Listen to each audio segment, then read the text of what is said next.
Everybody, welcome to another episode of Impact Theory. Today, we're going to be talking about what I think is one of the most important things you could be thinking about and researching right now, and that is crypto and the blockchain, and specifically NFTs. Now, why do I think that this is so important? One, I think that this is going to forever change the way that we interact with the world and with the internet. And what blockchain is really introducing is a revolution of sovereignty, as some say. It is certainly going to put the power back in your own hands. Now, having said that, none of what I'm going to say as I answer these questions is financial advice. You definitely need to do your own research, and my only ask is that you do that research. I really feel that this may be the single greatest moment of wealth transfer that any of us are going to live through. And if you look at it and you reject it and you say that, you know what, I understand it from a first principles position and I don't think that it's going to be anything, fine. I can't see the future. I absolutely could be wrong. But I feel this tremendous sense of a moral obligation to let people know what's happening, that this major transformational moment is happening right now before our eyes. And many people have said, and I completely agree with the analogy, that what's going on in blockchain right now is exactly like what happened to the internet in '97. And I mean that very specifically in terms of NFTs and the way that NFTs, don't think of it as art, which we will talk about, recognize that it's a technological layer that happens to manifest as art in one case, but there are many ways that it can actually manifest. We're going to talk a lot about that. Don't think about it as art. Understand it as a technology. Think from first principles and see how it's going to integrate into the world, because it's going to make the world way more interactive and personalized. And I'm talking about the real world, not just online, that will have huge implications there as well. All right, let's dive into the questions. What exactly are NFTs? What's the best way to start investing in them? And can you share links or courses to workshops to learn and polish these skills? Okay, so first and foremost, the key orienting mechanism is to understand what the underlying technology is. And then from there, we can get into where you can go to learn more. But understanding that underlying technology is really critical. NFT stands for non-fungible token. Now, to understand what a non-fungible token is, I think the best thing is to understand what a fungible token is. So money, the traditional, what people call fiat currency here in the US and in most countries around the world, is a fungible item. So if you have a $10 bill and I have two fives, we can exchange those and they retain the same amount of value. So my two fives are worth exactly what your 110 is. We exchange that. You now have the same value that you had before, even though you have something that is technically different. So that's fungible. They can be exchanged once we know what their value is. On the non-fungible side, what you're doing is you're making something truly unique. So the example that I think is really powerful is to think of the Mona Lisa. So I could give you a brush stroke perfect replica of the Mona Lisa, but because one of them was painted by Leonardo da Vinci and one of them wasn't, the one that was made by Leonardo da Vinci is considered to be far more valuable. So knowing which is which becomes critically important. Now, traditionally, online, everything was fungible, because it was just zeros and ones. So if you had a digital image, I could just go screenshot that digital image. Your digital image is completely fungible with my version of that image. So a digital replica of the Mona Lisa was exactly the same as another digital replication of the Mona Lisa, the same as another digital replication of the Mona Lisa. What the blockchain introduces is a way to prove that any given digital item is different from another digital item. And this is the critical part. This is the part that people are not yet understanding. Because you hold a specific NFT that the blockchain knows that you're the owner, knows what utility belongs with that, or I should say, because it knows you own it, other applications can read that you own that thing and give you utility. That's really how it works. Now, because of that, people can imbue things with incredible utility. So it isn't just that you own that piece of art, though that is a really important part of the energy that's pouring into this space right now. But again, art is only one example of what this can do. So let me give you an example. Right now, we're building out our first impact theory drop. We did a Neon Future drop, which was my sort of genesis as a creative, but we're now doing a Genesis drop, which is just a fancy way of saying your first drop, for Impact Theory, the company. And we're imbuing it with an insane amount of utility, meaning that there are going to be things that if you buy one of these and you have it in your wallet, and we'll talk more about wallets later, for now, just know that there's this digital thing called a wallet that when you buy an NFT, it goes into that wallet.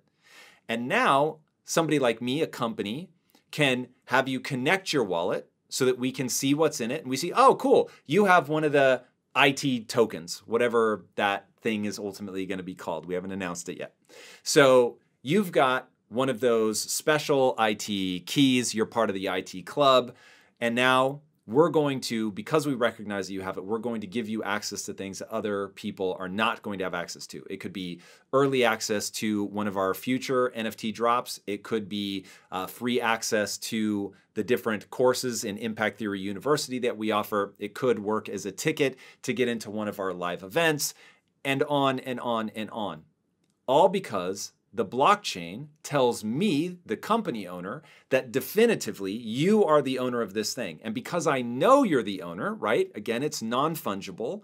So somebody couldn't come along with something else, let's say somebody else's token, and get these same things out of me. Because programmatically, I can check the blockchain and say, yes, that person really does own it. Yes, that really is an Impact Theory token. So therefore, I can give them this additional benefits or whatever the case may be. So let's say that I make that token an image. And so what you're buying technically is a JPEG, right? You're going to hear that a lot, that people are just buying JPEGs. Why on earth do these things have value? They have value for that chain that I just walked you through. I know that your version of that JPEG is authenticated by the blockchain, that that's one that you actually got from me, or from somebody who got it from me, because of course there's a secondary market and you can trade these things, which is part of the magic of NFTs and why people are so excited about it, that you keep that value. And as the value of these NFTs go up, and of course they could also go to zero, but if the value of them is going up, you benefit from that. And if you decide to sell that, you capture the value.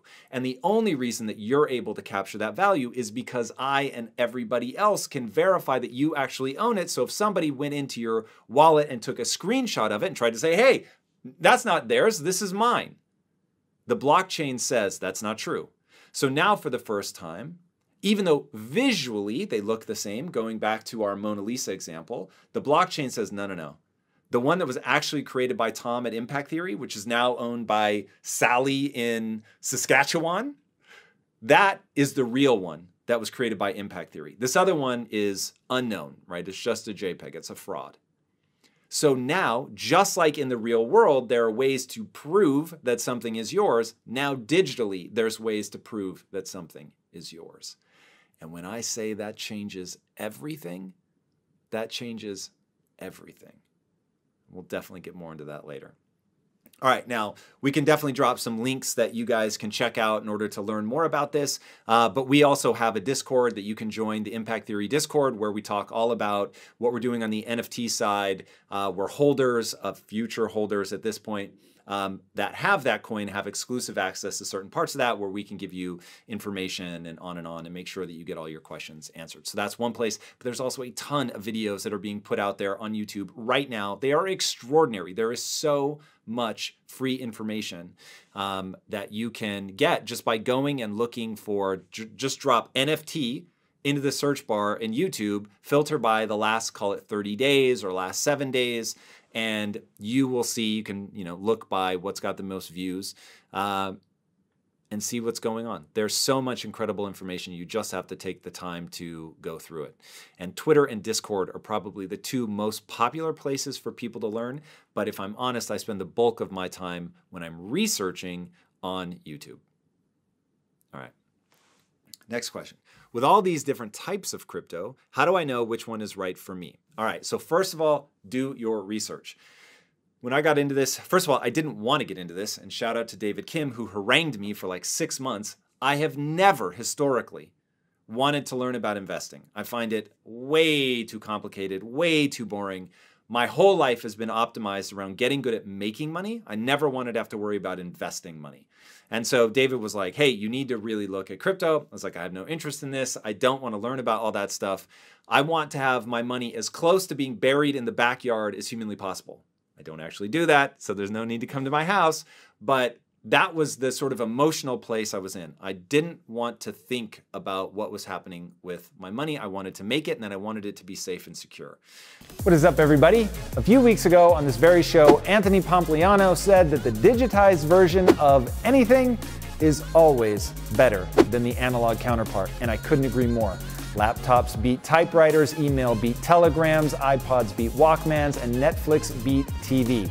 So here's the deal, my friends. The digitized version of Impact Theory is coming. And if you like what I've done for you with this channel and the interviews and the content that we create, I've got some really good news for you. What is coming next is even better and a whole lot bigger. We've launched a Discord community. You can think of that as group chat with your friends, but on super speed, which will help you with our upcoming NFT, the Impact Theory Founders Key. If you don't know what that means, don't worry. In one sentence, I can explain it. This is the greatest thing that Impact Theory will ever create, and we're launching it on October 13th. It is the future of everything, and if you want to be part of the future of Impact Theory, click the link below this video and join our Discord. Guys, I cannot wait to see you on the inside. Take care. Peace. And then I realized that there is no safe and secure because at a minimum, you're competing against inflation. And so your money's purchasing power goes down over time, sometimes slowly, sometimes terrifyingly rapidly. And so it was very important to understand the following statement. Poor people spend, the middle class save, and the wealthy invest. And so I'd managed to make myself wealthy, but I didn't know what to do with my money. So because of NFTs, I finally have to go learn about the blockchain. So I get excited about NFTs. I see their business use case immediately. To implement something, though, you need to be able to think from first principles. To think from first principles, I had to learn about the technology. So I embarked using YouTube, just like I was encouraging you guys to do. I went down the rabbit hole of learning about different cryptocurrencies. And I started with Bitcoin. Bitcoin then led me to Ethereum, and I learned about those and the blockchain. And the reason that I started there were they were just the two most popular. They were the places where the most energy was going. And the key, and I'll give you some of the highlights, but the key is to really understand it from first principles so that you're not just mimicking what other people are doing, that you can create your own thesis around what these are, why they matter, what the use case is. And one thing I will say is I'm what they call a use case maximalist. So for me, I'm not just trying to flip and trade because, quite frankly, I'm too ignorant to it. I don't want to spend that kind of time in it. I see the blockchain as something that is going to change the world, and that as a business owner, I really better understand that. And then as I came to understand it, I realized that it plugged in perfectly with the kind of things that I need to do in order to build the next Disney. So I had to learn about this technology. Now, whenever you're learning about a technology, you start with the lexicon. So you're going to fumble around. So you're going to go and you're going to type into YouTube whatever word you know. Cryptocurrency, Bitcoin, Ethereum, NFTs, whatever is that starting point that you're at. Then, as you get in, you're going to begin to encounter the language. So you want to start learning the terms.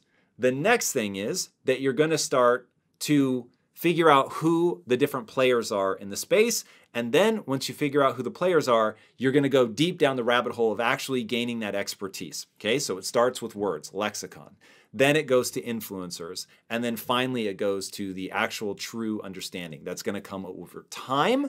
And you need to start using it. Now, the fastest way to learn about cryptocurrency is to go invest in some. Again, this is not financial advice.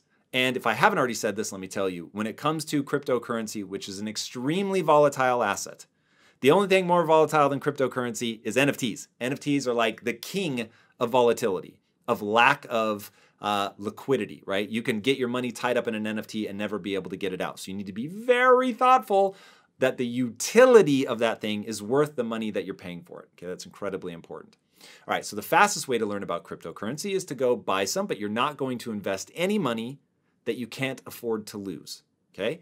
Say that again. You're not going to invest any money that you can't afford to lose. The first thing I would do, and did, is go to Coinbase. It's very easy. It's one of many. There are many that you can do, but speaking from experience, I went to Coinbase. It was very easy for me to set up an account. There's something called KYC, which stands for Know Your Customer. So they're going to ask, it's anti-money laundering. They're going to ask you a lot of questions. They're probably going to make you send in, if I remember right, you have to photocopy both sides of your driver's license and send that in. They're going to encourage you to connect your bank account. There are other ways that you can do it. I ended up treating it like an ACH wire. So I wasn't, in the beginning days, I was not comfortable connecting my bank account. And so I gave them my routing number and my account number so that I could ACH money back and forth. So follow your comfort level, only do what you understand and only do what you're comfortable with. Once you have a Coinbase account, then you can trade your fiat currency, just your US dollars, for the cryptocurrency of your choice. Again, only invest in the ones that you understand and believe have utility. For me, I think the very first thing that I bought was Bitcoin. The next thing that I bought was Ethereum. And then the third thing that I bought, again, this is all based on my understanding of the technology, was something called Chainlink. It's probably beyond the scope of today's conversation, but there you have it. Those were the three things that I bought into. Now, why? And as we talk about knowing what is right for you, so the reason that I invested in Bitcoin is because the narrative around Bitcoin being digital gold. And so that really made a lot of sense to me. And that's a store of value. And the reason it's a store of value is because it is provably scarce. Okay, provably scarce is the important thing.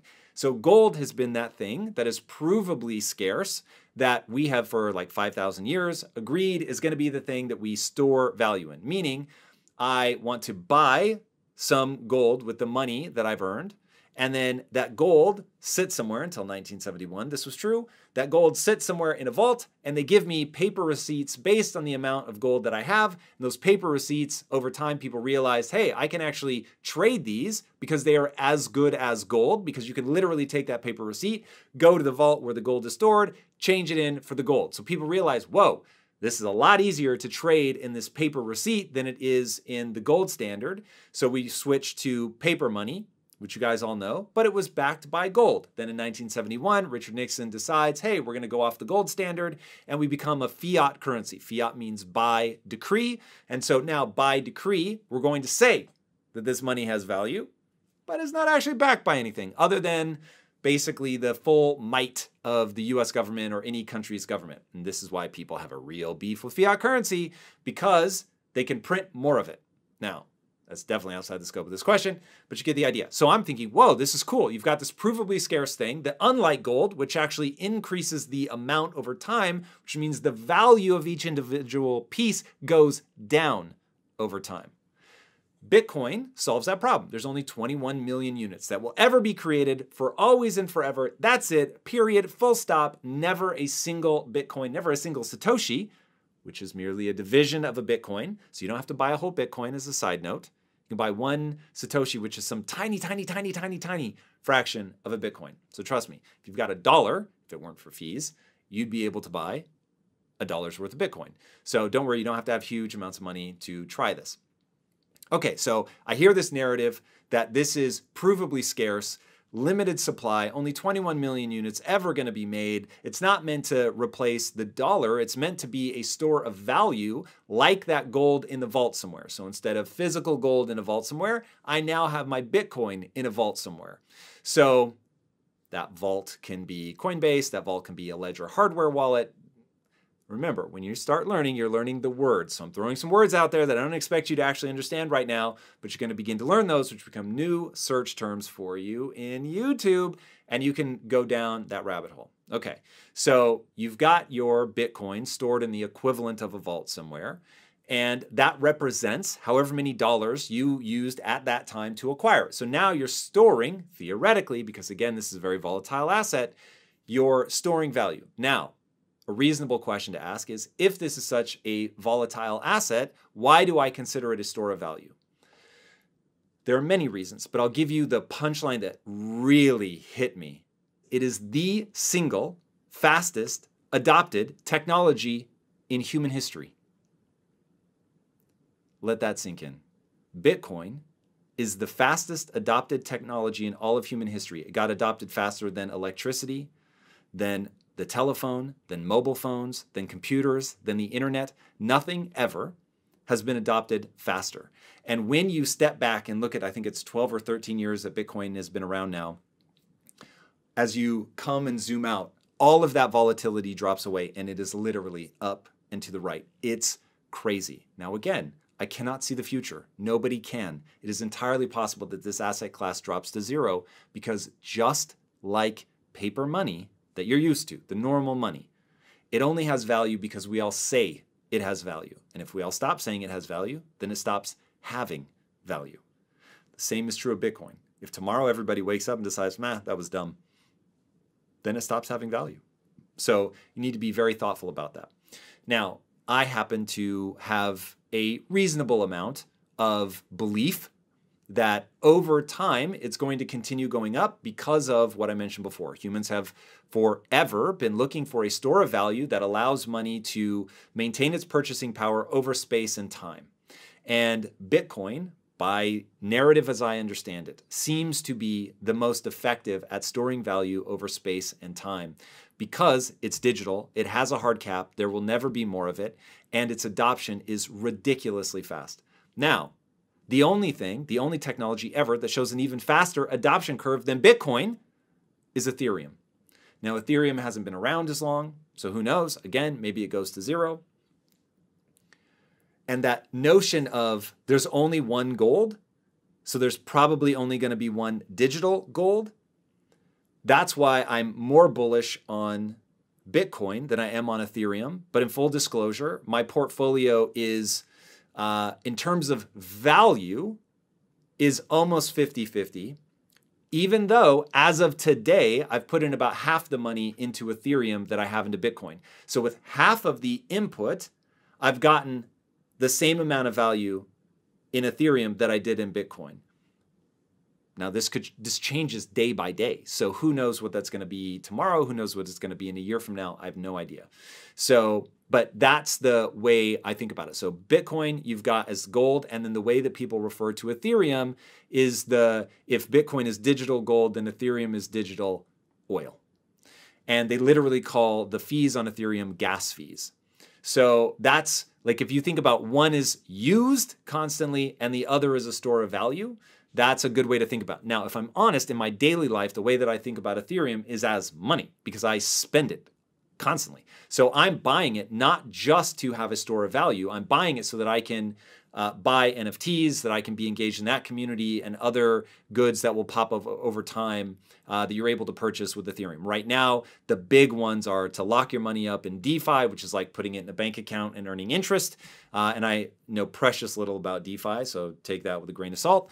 And then in NFTs. And I have spent a substantial amount of money in NFTs.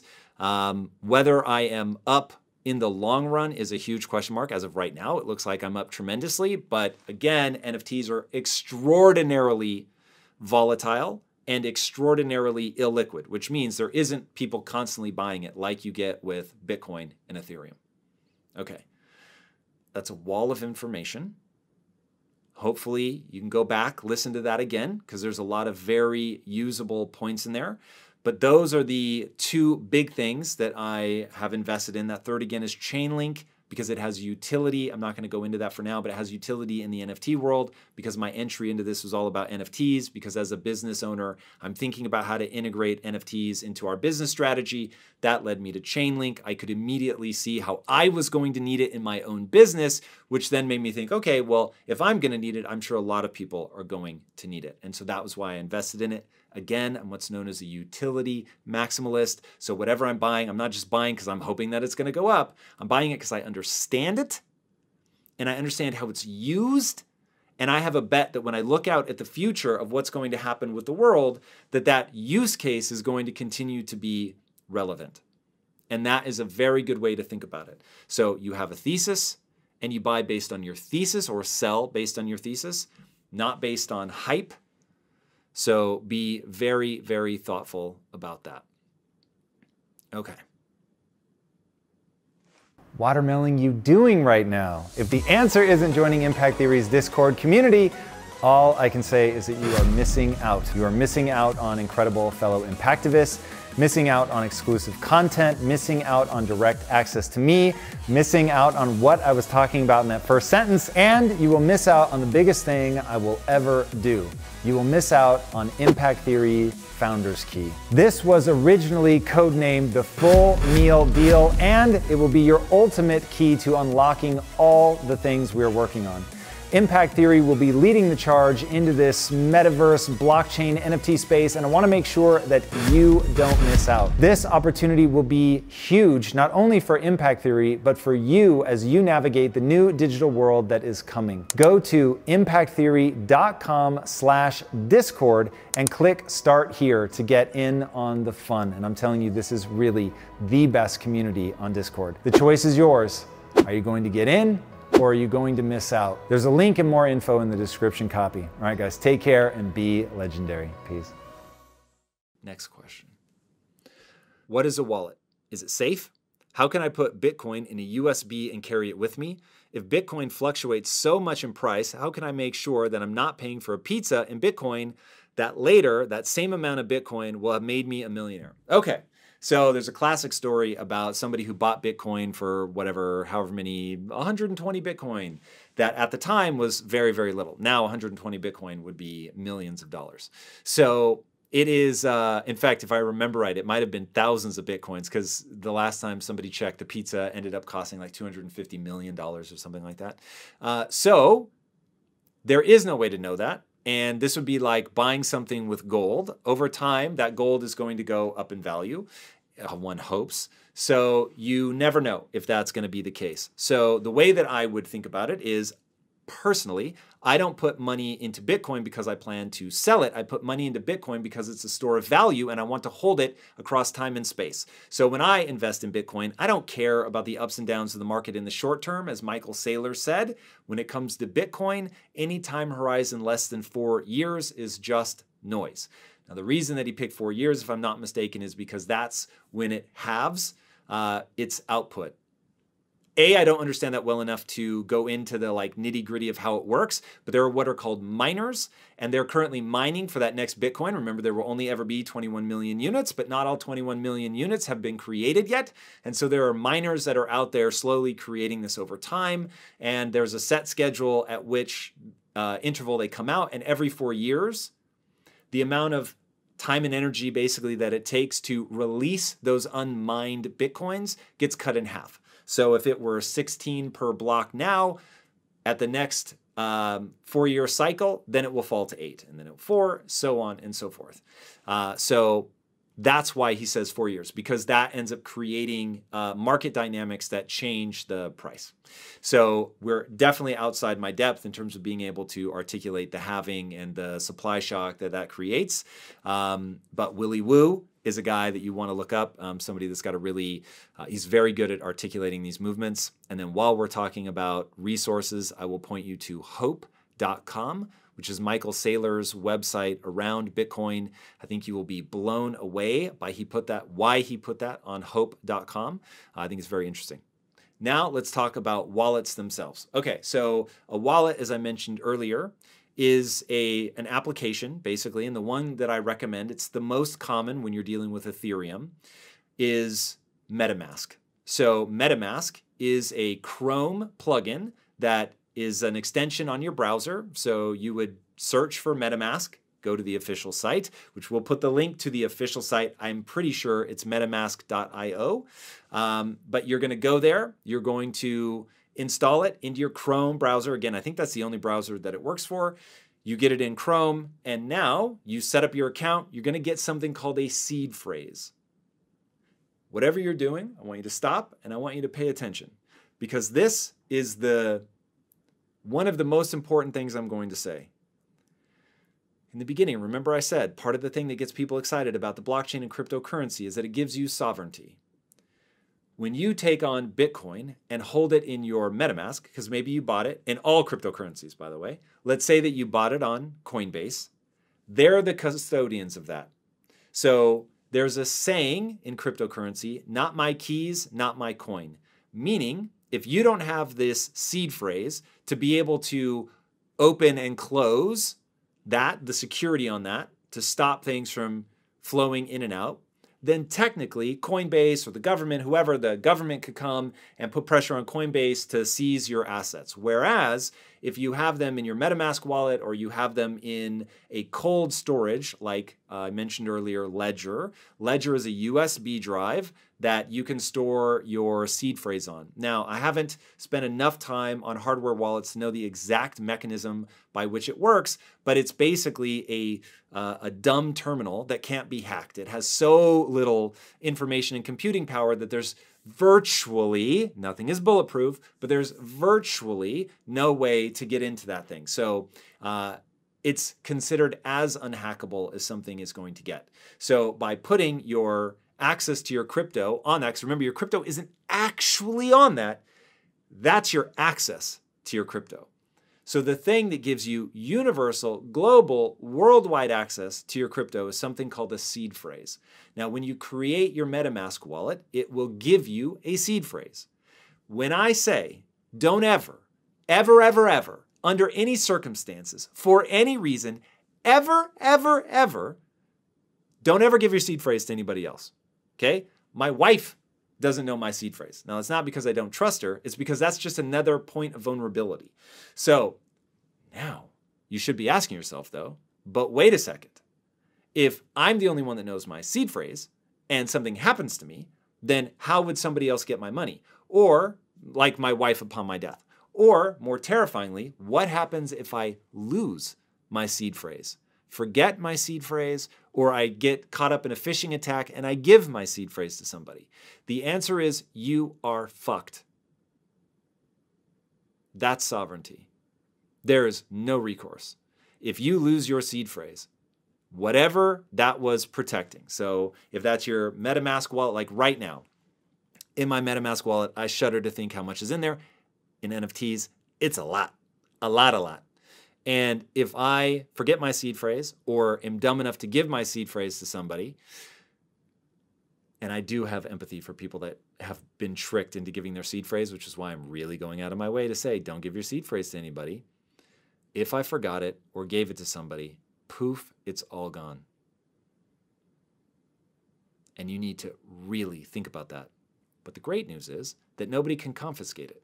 So if you're the only one that has it, there's no way to get into your MetaMask wallet. There's no way to hack that, to get it out. And that's doubly true if you have it on a hardware wallet. So you're trading this inviolability.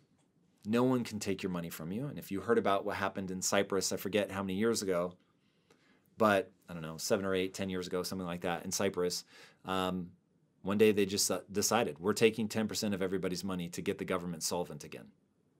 Now, you can't do that if you've got your stuff stored on a hardware wallet. So that's why people do that. But the problem is that if you lose that seed phrase, there's no getting it back. There's no forgot my password. That doesn't exist. So you have to be really, really incredibly thoughtful about what you do with that. To circle back around to the pizza question, the whole goal there is that by holding your Bitcoin, it is going to go up in value. So if you're going to spend, like I said, I spend Ethereum and I hold Bitcoin, but Ethereum also goes up. And so that's a tricky beast. And is Ethereum, some people predict that Ethereum is going to be bigger than Bitcoin and that one day it's going to be worth even more. And if that ends up being true, you could be in the same situation. So part of how I get myself to sleep on that one is that I just spend Ethereum so back and forth, so casually on things, just like I would the US dollar, that it's like at some point your money has to function. So if all you want to do is hold, then use your US dollars for exchange, use your Bitcoin, Ethereum as a means to store value, and just don't spend it. Because no one, I mean, the whole hope is that this goes up over time. All right. Next question. Can anyone quickly and easily create an NFT? Yes, but this all comes down to you want to create an NFT that's awesome. Now, that could be an awesome piece of art. It could be an amazing bit of utility, and the image is very, very, very basic and simple. But there are places that you can go that will allow you to mint your own piece. I'm pretty sure OpenSea will let you mint. Impact Theory is, we have a sister company called Renders, which is an NFT marketplace for anime and video game art. And there, for people that are focused on that kind of art, you can mint. And what minting is taking a JPEG, an image. It doesn't have to be a JPEG, could be a movie file like an MP4, but you're taking a media file of some kind and you're putting it on the blockchain. Now, sometimes, and this will very quickly get way too complicated, but I'll just give you a sort of little hint about how this works. So if you go to some place like Renders or you go to OpenSea, we make it easy for you to mint. So it's like we take all the complexity out of it. For you, it's just a button. But what's happening behind the scenes can get far more complicated, which you can either, if it's a really small file, and I mean really small, you can actually store it on the blockchain. And this will be different by blockchain. I'm speaking primarily about Ethereum right now. So you can, if it's very small, you can put it directly on the blockchain. So something like CryptoPunks actually lives on the blockchain. And if it's a larger file, then what you're going to do is you're going to put a hash, don't worry about what that is, you're going to put a hash on the blockchain that points at the file, which resides somewhere else, typically something called IPFS, so Interplanetary File System. Again, you don't have to worry about what that means for now, but just know that you have this thing on the blockchain that says, yeah, that thing over there stored on that server, that's the real one. And so that's how you're able to have a large file it's impossible financially to put that on the blockchain. So you have this thing that verifies the actual asset, which is over on a server somewhere else. So that's essentially what you're doing, is getting that proof of who owns what. So it's a very simple process when you use a third party. If you want to do it for yourself, it is definitely a process that you can learn, but you're going to want to find, because to build your own marketplace and the minting functionality is going to be relatively complex. But if you wanted to do that, you would need to either learn how to code in Web3. The programming language on Ethereum specifically is something called Solidity. You certainly could learn how to do that. But it won't be the easiest thing you've ever done, but it is very, very, very possible. And I will say that anybody out there that's even remotely considering computer science, if you're wondering what branch of computer science to go into, I would highly, highly recommend Web3. The amount of money that we have paid Web3 developers to put together our platform and the other Web3 things that we've created is crazy. They are so in demand right now. But yeah, that is NFT minting. Very, very simple. All right. Next, can you give us actionable advice? How did you wrap your mind around NFTs and learn about them? Okay, so for me, everything always begins with learning those terms, going in, finding the influencers, and then really going deep on learning the technology. The fastest way to learn something is to use it. So I started going in, and the first thing I did was build a project around it. That was that drop that I referenced earlier called Neon Future. It was a drop based on a comic book that Steve Aoki and I did together. We created the NFTs together. We launched it on Nifty Gateway. And that was like sort of an on-rails experience because Nifty Gateway handled all the contract writing for the smart contracts, which is what they're known as on NFTs. You get these smart contracts, which allow you to interact with that piece of art, let's say, to give that piece of art properties from who owns it to what can be done with it. There's all kinds of amazing things that you can do. Now, that was my first exposure. And I began to learn about the underlying technology. As I learned about the underlying technology by watching all these YouTube videos, by going in to Twitter and Clubhouse and listening to people talk about it and watch people coding in Solidity, like actually trying to learn about the basics of the coding so that I could understand what the technology was capable of. Then, once I did my first drop, again, that on-rails program where a lot of it was done for me, but I began to really understand what this was, and I had a couple months of learning under my belt. Then I went out and found my own coder and said, okay, here's the thing that I want to build. And I've spent the last 6 months building Renders, which is that marketplace that I was talking about for anime and video game art, which as I'm recording this, it hasn't launched yet, but it will be launching soon. And so in that, now you start really getting under the hood. Now I'm working with a tech team. It's not like I'm coding it myself, but as you interview people, trying to figure out who knows their stuff, you start meeting people that give you confidence that they really know what they're talking about. And maybe you have, and this is exactly what I did, I had some people auditing other people. So you just find these people slowly. I cannot tell you how many people I've interviewed and how long it took to begin cobbling this stuff together, but it's extremely powerful. As you spend that time asking questions, not being afraid to look stupid, you get a little bit more information. Again, first it's learning the words, then it's figuring out, in the case of tech, who actually knows what they're doing from a coding perspective. You hear somebody mention something, like for instance, I heard about Open Zeppelin, that it was a repository of smart contracts that you could literally copy and paste. So it's like, whoa, that's a huge breakthrough. Okay, so that's going to be the first place that I start. Then you start hearing about people like Manifold XYZ, and you realize that they're creating like this incredible library of these very custom smart contracts. And so I was like, okay, I want to know more about those guys. Start following them on Twitter, start jumping in their Discord, seeing what they're up to. And so you begin to put together this information. And even now, compared to somebody that can actually code in Web3, I'm a total idiot. But I know enough that I can engage, that I can find the right people, and that I can build the things that I want to build. And over time, as they say, your network is your net worth. You start putting these individuals together that can help you create the things that you want to create. But it's about putting in a relentless amount of time and energy. In the beginning, I was spending... There were times where I was for sure putting close to 40 hours a week in research. Now I still maintain roughly 20 hours a week just in pure research around NFTs, the blockchain, cryptocurrency, Bitcoin, Ethereum. Like, I'm in it. I'm learning about it. Then on top of that, because of all the different things that we're creating, I'm constantly dealing with tech teams, figuring things out, seeing where the hurdles are, the stumbling blocks, what are the solutions, and I'm engaging in that, constantly trying to understand it. And the easy way to understand it is to say, okay, here's what I think is happening, repeat it, right? Which means you're going to constantly run the risk of looking stupid because you say something and the coder's that's not at all how it works. But I run that risk, refine it, find out what it was that I didn't understand, repeat it again. Did I understand it this time? Talk to as many people as you can, constantly saying this stuff, getting that feedback of what you understand, what you don't understand.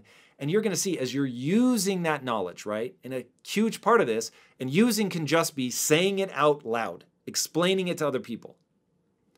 But then if you can get that second layer of actually creating something, either learning to code yourself or going out and building something with a coder, you're going to learn this a lot faster. And then you just have to keep doing that for a very extended period of time. Like I said, I've already been working aggressively in the space now for about 7 months and actively building my own platform for 6 months. So it's like, as you do that stuff, you really, really begin to learn. But worst case, YouTube videos, follow the right people on Twitter, go into Twitter spaces, go into clubhouses, look for people that are talking about this stuff. Learn as much as you can. Fill all of the moments that I call transitional moments as you're moving around, as you're cooking, as you're feeding the dogs, as you're going for a walk, as you're stepping out to grab stuff out of the mailbox, whatever. You should constantly be filling those moments with information. All right. And again, if you want to get any shortcuts, Discord is a tremendous place to go. And one of the rooms that we have, or one of the areas that we have in our Discord, is around this stuff. So if you want to come learn more about NFTs, the blockchain, all of that, you can certainly head over to the Impact Theory Discord, and we'll put the link below this video. Okay, now here is the most interesting question. How do you imagine the future with NFTs? Okay. The reason that I'm so obsessed with NFTs is that it is going to change the world in the same profound way that the internet changed the world. So I want you to imagine, as the technology begins to integrate, all the different ways that it will show up in your life. And my favorite example to give people now is AR. So right now, there are AR apps. You can take out your phone, you can point your phone at different things, and images will appear. And in the future, what appears when you point your phone at it, or when Apple gives us Apple AR glasses, let's say that we're walking through a mall. So not even something we think of as being connected to the internet. But we go to the mall and, they've got those posters on the wall that, have advertisements, or they have directories that, you can find all the different things in the mall. Now imagine that those are blank or they have a QR code on them. And when you hold your phone up or look at them with your glasses, it reads that QR code. And now, based on the NFTs that you have in your wallet that are already connected to your glasses or to your phone, it's going to populate that based on the NFTs that you have. So imagine you have that Impact Theory NFT, and I know, hey, if you go to this store in this mall, you can actually get a special discount that we've negotiated with them.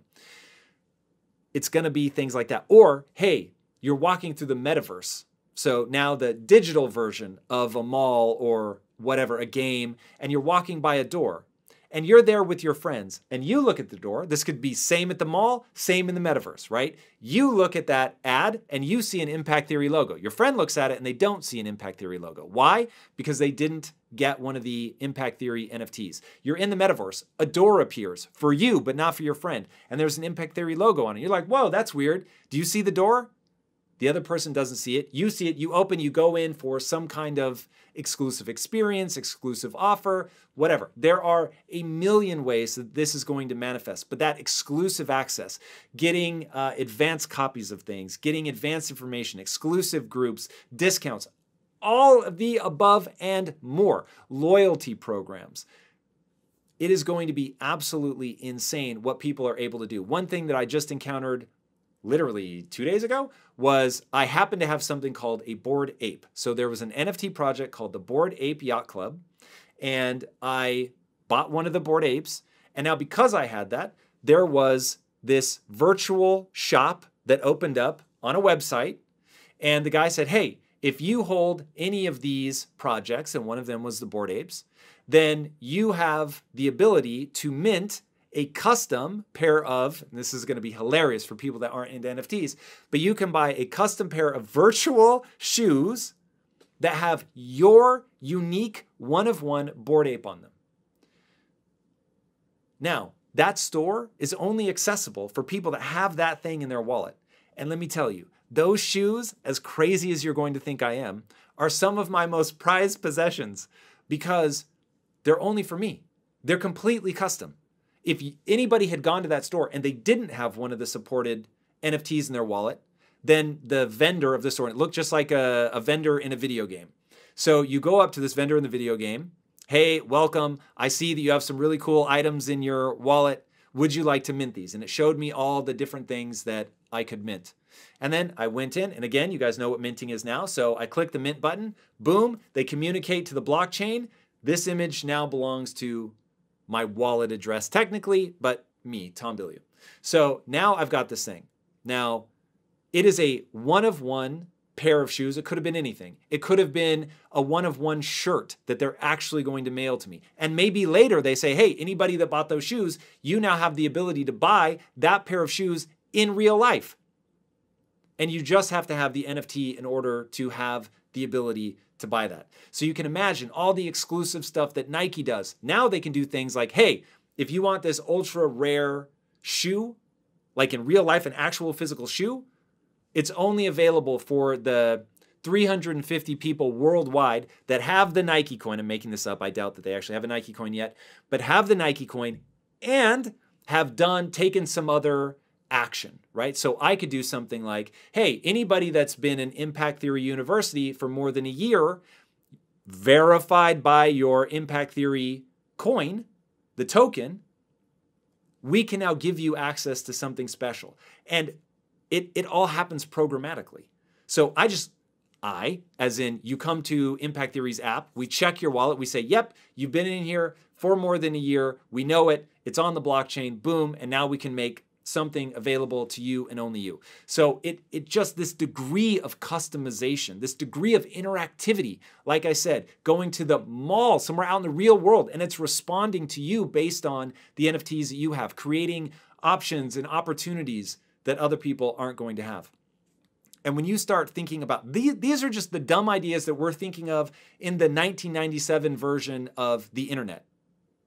But nobody's thinking about the 2021 version of the internet and what that's going to be like in 15, 20 years for NFTs. It's going to be insane, and it's going to integrate into every product. I really believe right now, just as virtually every business, I mean, there are, of course, always going to be edge cases, but virtually every business should have a website strategy. Virtually every business should have an NFT strategy. And yes, it's very early right now, which means you're more likely to get adoption by the people that are coming in. You're going to get so much disproportionate attention. It's just like when a new social media platform launches. In the beginning, there's all this crazy organic reach. And then over time, that organic reach begins to fall off because more and more people are coming into the system. There's more noise. Now, that doesn't mean that they don't get optimized. And of course, there are massive, huge wins to be had, even as this stuff goes at scale. But being an early adopter is going to enter you into a stream that has so much excitement and momentum going on right now that I think invariably the earlier you adopt it, the better off things are going to be for you in terms of getting exclusive access to things that people aren't going to do in the future. Like when I think about what the utility that we're putting into our own NFT, the Impact Theory NFT that we're going to be doing, it's fucking crazy. It's literally crazy. We are packing that thing with so much value because I'm super paranoid that I want to make sure that anybody that buys it gets that upside. And this may be the most fascinating thing about NFTs. NFTs allow communities to grow with the creator. So imagine that you could buy a still frame from Steamboat Willie, Disney's Genesis moment for Mickey Mouse. You can imagine how much that would go up in value over time just by being the first time that we ever see Mickey Mouse. Now imagine that that actually gets you things within the park or gets you early access into the next Marvel movie or on and on. It enters you into a drawing to go on set for the next filming of, the Marvel Cinematic Universe. The number of things that people can do are limited only by their imagination because now things are provable. I can prove that that's yours. And by proving that it's yours, it means you capture that value, you can sell it. And then don't even get me started on derivatives. This is going to be a whole thing. That's probably a topic for another video. But it is incredibly exciting to see, like those shoes. So the shoes that I talked about where it was based on my NFT, my Bored Ape, and the shoes were a custom. They had this my Bored Ape on them. Happened just like that, programmatically based on what was in my wallet. That's a derivative. And so you get these insanely talented artists because of the technology able to do things like that. And that is just a hint at where all of this is going. It's going to be massive. It's going to change everything. So buckle up, get ready, learn about it. Because if you learn about it, you can think from first principles. If you don't, you have to copy. All right, that's it. Follow me on Twitter. I'm going ham there talking about NFT and crypto and all that good stuff. So be there or be square. And if you haven't already, be sure to subscribe. And until next time, my friends, be legendary. Take care. Peace.